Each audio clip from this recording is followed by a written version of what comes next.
Fail ಆದರೆ ನಿಮಗೆ talent ಇಲ್ಲ ಅಂತ ಅರ್ಥನಾ? ನಿಮ್ಮ ಮೈಂಡ್ಸೆಟ್ ಡಿಸೈಡ್ ಮಾಡುತ್ತೆ ನಿಮ್ಮ ಫ್ಯೂಚರ್ ಹೇಗಿರುತ್ತೆ ಅಂತ. ಎಸ್, ಈ ಮೈಂಡ್ಸೆಟ್ ಪುಸ್ತಕದಲ್ಲಿ 2 ರೀತಿ ಮೈಂಡ್ಸೆಟ್ ಬಗ್ಗೆ ಹೇಳ್ತಾರೆ. ಒಂದು ಫಿಕ್ಸ್ಡ್ ಮೈಂಡ್ಸೆಟ್, ನನಗೆ ಏನು ಬರೋದಿಲ್ಲ. ಇನ್ನೊಂದು ಗ್ರೋತ್ ಮೈಂಡ್ಸೆಟ್, ಇನ್ನೂ ಕಲಿಬೇಕು. ಸೊ ಗ್ರೋತ್ ಮೈಂಡ್ಸೆಟ್ ಇರೋರು ಫೇಲ್ಯೂರ್ನಿಂದ ಓಡೋದಿಲ್ಲ, ಅವರು ಪ್ರಾಕ್ಟೀಸ್ ಮಾಡ್ತಾರೆ, ಇಂಪ್ರೂವ್ ಆಗ್ತಾರೆ. ನಮ್ಮ ಬ್ರೈನ್ ಕೂಡ ಮಸಲ್ ತರಹ, ಯೂಸ್ ಮಾಡಿದಷ್ಟು ಸ್ಟ್ರಾಂಗ್ ಆಗುತ್ತೆ. ಫಿಕ್ಸ್ಡ್ ಮೈಂಡ್ಸೆಟ್ ಇರೋರು ಯೋಚನೆ ಹೇಗಿರುತ್ತೆ ಅಂತಂದರೆ, ನಾನು ಸ್ಮಾರ್ಟ್ ಇಲ್ಲ, ನನಗೆ ಮ್ಯಾಥ್ಸ್ ಬರೋದಿಲ್ಲ, ಅಥವಾ ನನಗೆ ಯಾವುದೋ ಒಂದು ವಿಷಯ ಬರೋದಿಲ್ಲ, ಯಾವುದೋ ವಿಷಯದಲ್ಲಿ ಫೇಲ್ಯೂರ್ ಆದರೆ ನಾನು ಯೂಸ್ಲೆಸ್. ಸೊ ಇವರು ಚಾಲೆಂಜನ್ನು ಅವಾಯ್ಡ್ ಮಾಡ್ತಾರೆ. ಮಿಸ್ಟೇಕ್ ಆಗೋದು ಅವರಿಗೆ ಭಯವನ್ನು ಉಂಟು ಮಾಡ್ತದೆ. ಸೊ ಇದರ result growth stop.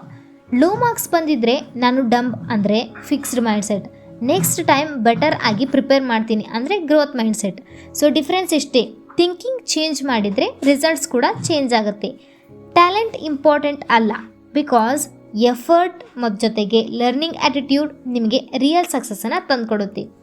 And your abilities are not fixed, you can grow with your effort and practice. So ಹಿಂದೆ ಗ್ರೋತ್ ಮೈಂಡ್ಸೆಟ್ಟನ್ನು ಸ್ಟಾರ್ಟ್ ಮಾಡಿ. ಸೊ ಈ ರೀತಿ ನಿಮಗೆ 1 ಮಿನಿಟ್ ಬುಕ್ ಸಮರೀಸ್ ಚಾನಲ್ ಬೇಕಿದ್ದರೆ please subscribe for this channel.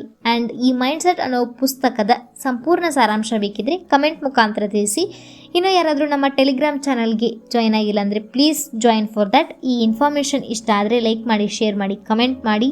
Thank you. Have a nice day. Please subscribe for the channel.